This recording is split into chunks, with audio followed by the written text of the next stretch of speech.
നമ്മുടെ സമത് ബിരിയാണി മസാല വിപണിയിൽ ഇറങ്ങിയതിന് ശേഷം മാർക്കറ്റിൽ നിന്ന് നമുക്ക് കിട്ടിയ ഫീഡ്ബാക്ക് അത് നമുക്ക് വല്ലാത്തൊരു ഊർജ്ജം തന്നെയാണ് നൽകിയത്. നല്ല ക്വാളിറ്റിയിൽ മാർക്കറ്റിൽ പ്രൊഡക്റ്റ് ഇറക്കി കഴിഞ്ഞാൽ അത് വിജയിക്കും എന്നുള്ളൊരു കോൺഫിഡൻറ്റ് നമുക്കുണ്ട്. കുറച്ച് സുഹൃത്തുക്കൾ നമ്മളോട് ചോദിച്ചിരുന്നു ബിരിയാണി മസാല അല്ലാതെ വേറെ പ്രൊഡക്റ്റ് ഉണ്ടോ എന്നുള്ളത്. അങ്ങനെ നമ്മളൊരു യാത്രയിലാണ്, കർണാടകയിലാണ് ഇപ്പോൾ ഉള്ളത്. നമ്മൾ ഇവിടുന്ന് എന്തെങ്കിലുമൊക്കെ നല്ല പ്രൊഡക്റ്റുകൾ നിങ്ങളിലേക്ക് എത്തിക്കാൻ പറ്റിയത് കിട്ടുമോ എന്നുള്ള ഒരു ആലോചനയുമായിട്ട് ഇറങ്ങിയതാണ്. നമുക്ക് ഒരു യാത്രയും നഷ്ടമാകില്ല, എന്തെങ്കിലുമൊക്കെ ഉപകാരം യാത്രകളിൽ നിന്നുള്ളത് കിട്ടും. അങ്ങനെ നമ്മൾ ഗുണ്ടൽപേട്ടയിൽ നിന്ന് യാത്ര തിരിക്കുകയാണ്. ഇവിടെ വന്നിട്ട് നമുക്ക് കുറച്ച് കാര്യങ്ങളൊക്കെ മനസ്സിലാക്കാൻ പറ്റി. ഇവിടെ ഇപ്പോൾ നമ്മൾ 2 ദിവസം ഒന്നും കണ്ടാൽ തീരൂല.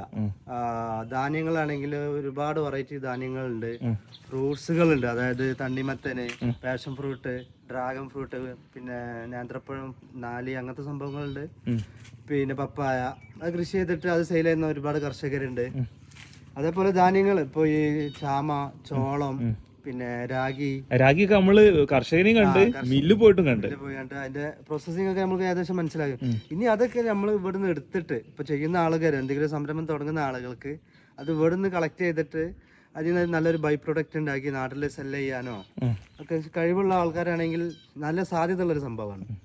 അതായത് നമുക്ക് റോ മെറ്റീരിയൽ കിട്ടുന്നിടത്തല്ല, നമ്മൾ ഐഡിയയിൽ എന്ത് ബൈ പ്രോഡക്റ്റ് ഉണ്ടാക്കുന്നിടത്ത് ഇവിടെ എല്ലാ ഈ പറഞ്ഞ എന്ത് സാധനങ്ങൾ ഉണ്ടാക്കാൻ പറ്റിയ റോ മെറ്റീരിയൽ കിട്ടും.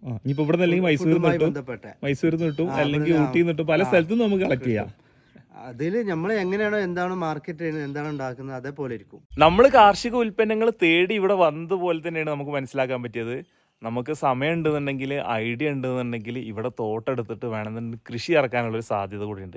പക്ഷേ കൃഷിനെ കുറിച്ച് ധാരണ വേണമല്ലേ, ഇല്ലെങ്കിൽ ചിലപ്പം പെടാൻ ചാൻസ് ഉണ്ട്. അത് അതിനെ കുറിച്ച് നല്ല ധാരണ വേണം, നല്ല അറിവ് വേണം കൃഷിയെ കുറിച്ചിട്ട്.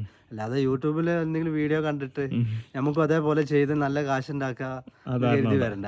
ആദ്യം കൃഷിയെ കുറിച്ച് പഠിക്കുക, അല്ലെങ്കിൽ ഇവിടെ ചെയ്യുന്ന ആളുകളെ കണ്ടിട്ട് ഇവിടെ ചെയ്യാൻ പറ്റുന്ന കൃഷികൾ എന്തൊക്കെയാന്നുള്ളതും അതിന്റെ സാധ്യതകൾ, അതേപോലെ നമുക്ക് എന്താണ് ചെയ്യാൻ അറിവുള്ളത്, നമ്മളെ ബഡ്ജറ്റ് എന്താണെന്നുള്ളതും ഒക്കെ ഒരു കാൽക്കുലേഷൻ ചെയ്തിട്ട് മാത്രം കൃഷിയിലേക്ക് ഇറങ്ങാം. ഇപ്പം നമ്മൾ വീഡിയോ കണ്ടിട്ട് ഒരുപാട് ആൾക്കാർ വിളിക്കാറുണ്ട്, പക്ഷെ അതിന്റെ യാഥാർത്ഥ്യം അറിഞ്ഞു തുടങ്ങുമ്പോൾ പിന്നെ അവർക്ക് താല്പര്യമില്ലാതായി പോകും. സമത് ബിരിയാണി മസാല വേണ്ടവർക്ക് താഴെ കാണുന്ന നമ്പറിൽ വിളിക്കാം. യാത്രകൾ തുടരുകയാണ്. കൂടുതൽ നല്ല കാഴ്ചകളും വിശേഷങ്ങളുമായിട്ട് മറ്റൊരു വീഡിയോയിൽ കാണാം.